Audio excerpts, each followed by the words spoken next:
what if you could, change things just by talking, just by having a conversation? You can change people's mind. You can sell your ideas, your products, and you can even stop warfare just by talking, by the power of words, right?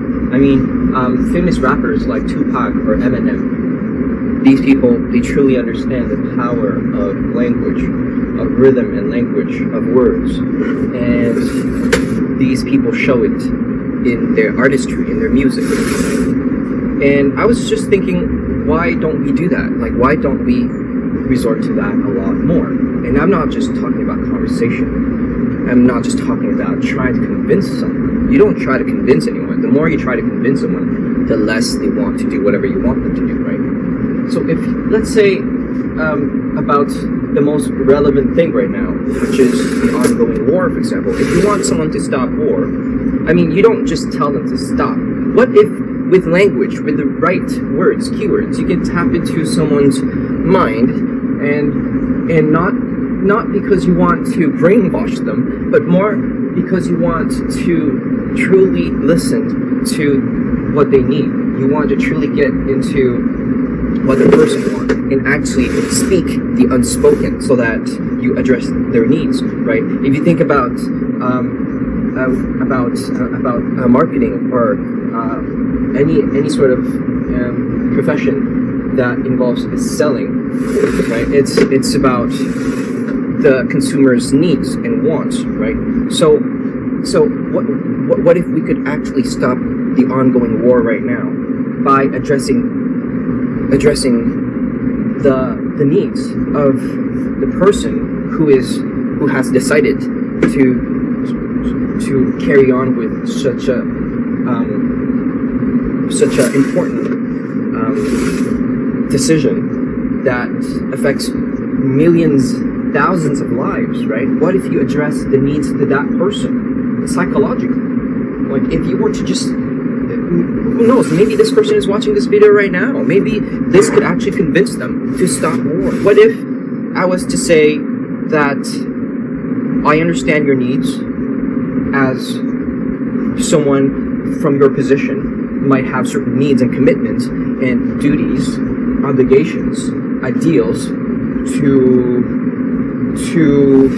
and those commitments and obligations might oftentimes push you towards those decisions, right? You got to put yourself in the person's shoes, right?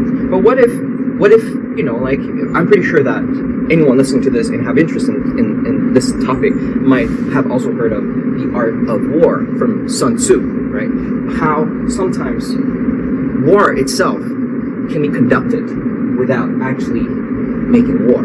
How to win war without actually bloodshed. Now that is the finest level of war, right? And let's think about how nowadays we hear a lot about how warfare has changed, adapted with technology. Now it's up to the next level, that is now through hacking, for example, right? Now here I'm not trying to encourage any hackers out there to proceed on doing more hacking, but what I'm trying to convey here is that sometimes, just like playing chess or Go, sometimes in order to make a step forward, you need to make a step backward. Sometimes the step forward you make causes a group of stones, and we're talking about Go right now, to get captured. And now you have to make this decision to either carry through and to get more of your stones sacrificed, or just take a step back and actually allow that sacrifice to take place, but for the bigger picture, for on the grander scheme of things, right? You want to. So I'm no professional in Go here, but for those who do play, do understand that there is a strategy called I'm not sure if it's actually a term, sacrificing, right, your stones. I'm a big one on sacrificing my stones. And now I'm not talking about sacrificing soldiers, but I'm talking about sacrificing moves, right? Like, if you've done a move that you're not so proud of doing, for example, and it's fine, it's okay, it happens to all of us, even the best of us. If you're not so proud of some moves you've made. You gotta make peace with your heart sometimes, and allow, just allow the course of things to unfold, and just to make peace with the sacrifice that was caused by the decision, your decision of your previous decision, your initial decision of carrying things down a certain route that resulted in such sacrifice. And then so you want to just sort of let it be, just be like, screw it, right? Like, fuck it, right? I'll just sacrifice these stones. But now that is happening, I'm gonna have my next plan in action, right? Because sometimes you want to be like water, right? Like one of the iconic character in history and pop culture once came up with this very, very charismatic quote, which is, if you put water in a cup, it becomes the cup. If you put water in a teapot, it becomes the teapot. Now if you put water it stopped there. And then he goes with, water can crash, water can flow. Be water, my friend, right? So that, for example, it resumes pretty much the art of war, right? It resumes Taoism. It resumes the art of duality, how to embrace yin, how to embrace flow, how one person can show strength, not through stoicism, but through gentleness, through empathy, through intuition, through knowing how to just flow through the cracks. Water can flow to the bottom of all cracks, right? Can just infiltrate, penetrate, and just surrounds and take shape in whatever that you put it into. It molds itself, right? So right now, whatever that is happening right now, if any leaders are actually listening to this, I say that a lot of tactics right now that is being employed is very yang. It's very force against force, and that can a Chinese saying is you're just putting oil in the fire, and it's just gonna have a big explosion. Everybody's gonna die, right? But what if we start using the water way, the flow way, the more gentle way? And there is charisma and strength in the gentle way, right? And this is usually something that strong characters, people with strong personality traits, doers, achievers, lack and need to sometimes be reminded by soft nobodies like this overnight baker in Canada, right? This no-name overnight baker in Canada who is just, living his no-name life day by day and just trying to, find meaning for myself in this world of meaningless, chaotic events, non-stop happenings. And, I'm just trying to have carve my own ground, carve my own path. And my path is also connected to the path of all those people who are carving their own path. And that includes those at the higher top, the elites, who are, carving their own path. Sometimes forgetting that carving involves not just strength, but also, internal strength. I've seen a video of actually many videos of people who are in power embracing a certain discipline, art, like karate or judo or mixed martial arts. Why? Because it is the art of mind discipline. And mind discipline is the best art in order to understand not just self, but the world we live in, right?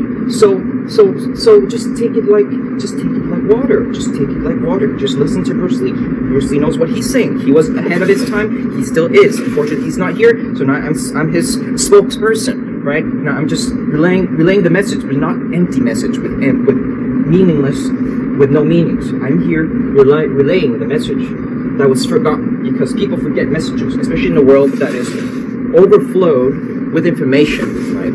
So the art of war, what's going on? Like it's such a classic. Have we all forgotten about it, right? It's so I understand that the art of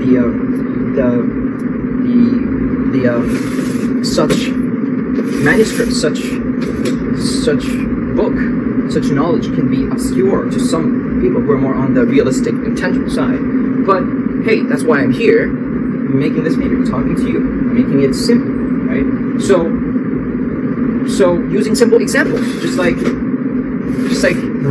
how I was saying, if you want to convey a certain message without being too upfront and pushy, and you like vegetables, you like to eat organic, just wear a t-shirt with a visual of cabbage, right? And then it's just going to imprint in people's mind. It's just the non-intrusive way, right? And it's just like that. Just like how if you want to find a partner, sometimes you just don't want to just be too forceful. You just don't want to run down the street screaming, "I am single now," because I am. You don't want to run down the street screaming like a crazy person, saying that I'm, 33, I'm ready to date, I'm baking, right? I mean, not the proudest of my revelation, but because I'm a thinker, that's what I associate myself with. But that's attention, right? So if you want to get a message across, you want to be